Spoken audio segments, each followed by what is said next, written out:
Good day. Ira Epstein with your end of the day financial market update for this Tuesday, the 18th of June, 2019. Now, we're about 5 minutes from the end of trading. We're at 3:55 p.m.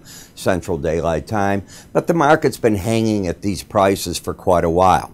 The event of today was, number one, the President of the United States and President Xi did talk on the phone, supposedly a lengthy conversation.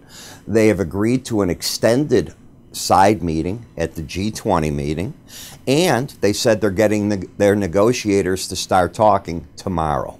I don't know if that's for the two presidents to meet the negotiation, what they'll discuss, or if they're talking trade deals.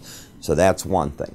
Another event of the day was Mario Draghi talking about the eurocurrency. And simply put, he's telling the market that they don't have the inflation they want and that he is preparing to go back into lowering interest rates. Remember, the key interest rate's negative.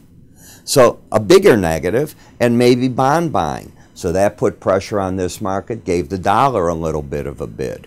And then tomorrow, we have the FOMC meeting, and the market has been building in the idea that the Fed's going to make a rate cut this year. Is the Fed going to deliver on the promise in terms of a statement where they open the door for that? Or is the Fed going to keep in that keyword patience and so on and sort of push things back? The Fed has some choices to make here now that the two presidents, Xi and Trump, are talking. We'll see where this all goes. As you take a look at the S&P, you can see how the market is rallied back up. It hasn't gotten to the high close of 2947.50, but it's not very far from it. We're sitting here at 2921.75. I would imagine if the Fed is super dovish tomorrow, could add to the power here. But you also could have a disappointment with the Fed, which means you have an area where the market fails. I'll let you figure that one out. What the market did do, and I'll take this off, is we've been going sideways, and when the president spoke today about he and President Xi, bing, the market just took off to the upside, and in the process what it did is it set up higher lows, higher highs. Now, a warning sign, because it's an outside day up, would be just taking out today's lows could be a sign this market wants to back off, and maybe it backs off to one of the key moving averages, which the closest one being the 18-day average of closes. So far, I'm not saying that's the case. What the market's likely to be looking at right now is the upper Bollinger Band. Let's assume the trajectory is upward. It hasn't hit the upper Bollinger Band since the beginning of May. So here we are about 7 weeks later, 6 weeks later. That number comes in just ahead of that 2947 high close level at 2943.65. Let's call it 2943.50 to round it. Momentum-wise, as you take a look here, both numbers today were over 80 in the slow stochastic. They were over 80 yesterday, and they were over 80 on, let's see, not on Thursday. They were on Friday, they were on Monday, and they are today. That's called an embedded reading. It takes several days to keep both numbers over that part. If the red line gets back under 80 on a close, then I look for price in the 18-day average to challenge each other. If it doesn't and it stays like this, I look for each pullback in the market to be well bought. Momentum just changed. It locked into an uptrend. So you have bias up, trend up, momentum up, putting into line the possibility of getting to that upper Bollinger Band. If you take a look at the NASDAQ, I'll take you to yesterday. You have an overbought market, but in an uptrend.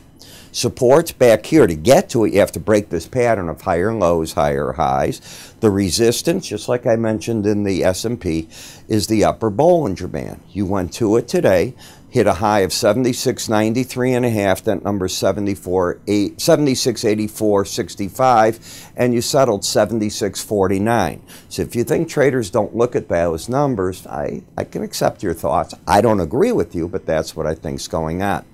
Overbought market that's built in a lot of hope in all these markets that the Fed has the markets back.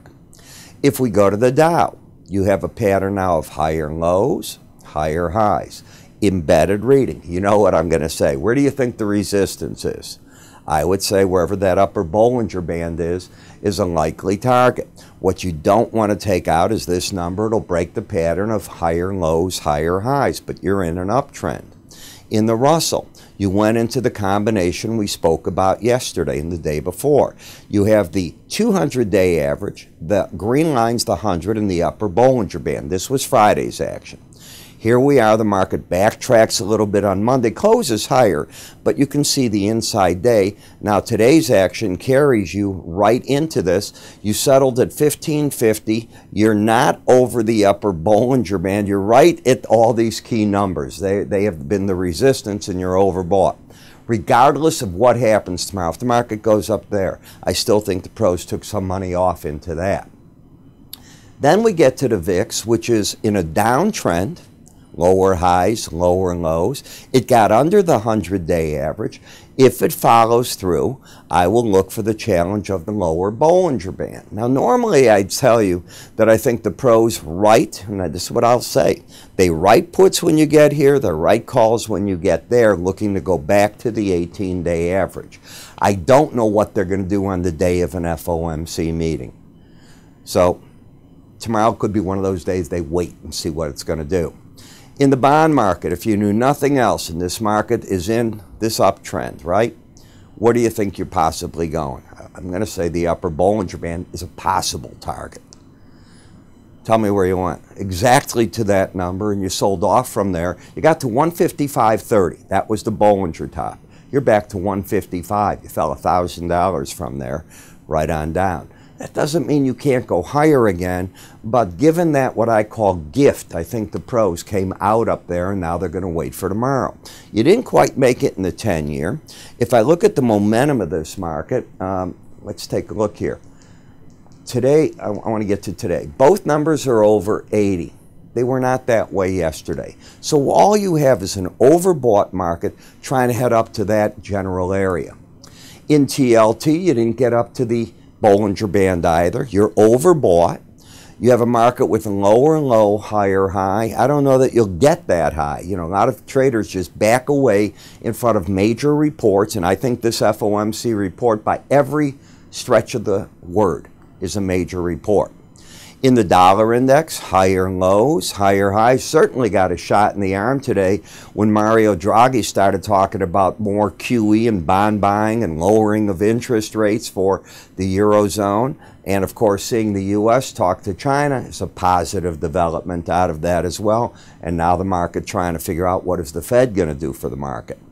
In the eurocurrency, in a downtrend, lower highs, lower lows, not oversold. So until you take out yesterday's high of that 113.29.5, you've put into focus the possibility, not the probability, but the possibility, if the market continues down, the 112.08.5 area, the lower Bollinger Band.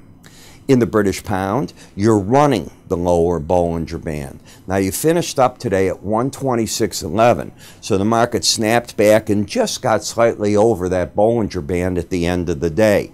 That keeps the market within it, but you can see you're working yourself into a downtrend. Another one of Boris Johnson's rivals has decided not to run for Prime Minister and has thrown his support. This was today, behind Boris. So now the question is, you know, as Boris starts taking down all the competition, he's promised to leave by October 31st, basically with a deal or no deal. That's what he says.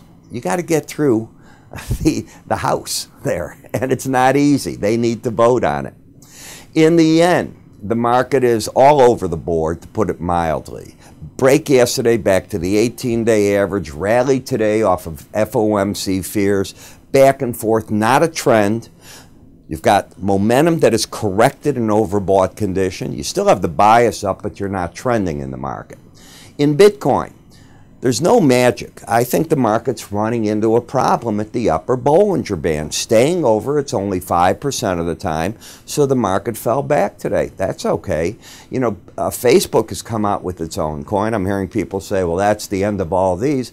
It's not the end, it's an awareness, because when you get viewership like Facebook has in the billions, and people learn about a cryptocurrency that they're developing that's different than Bitcoin, it's backed a little bit differently, well, it just brings an awareness to the market. So I'm not convinced that it does in anything other than bring an awareness. Why are they even doing it? Now you're going to get a new element of people. But the trend is up. I think there's been some profit taking in an overbought condition here.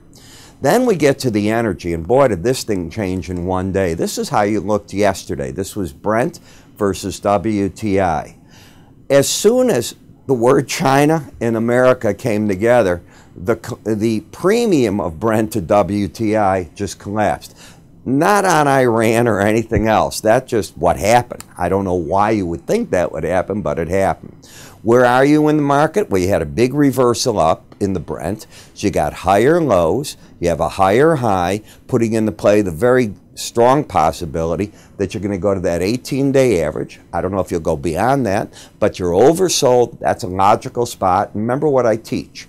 Often that 18-day average, I call it the line in the sand. It's where markets decide whatever they're going to do next.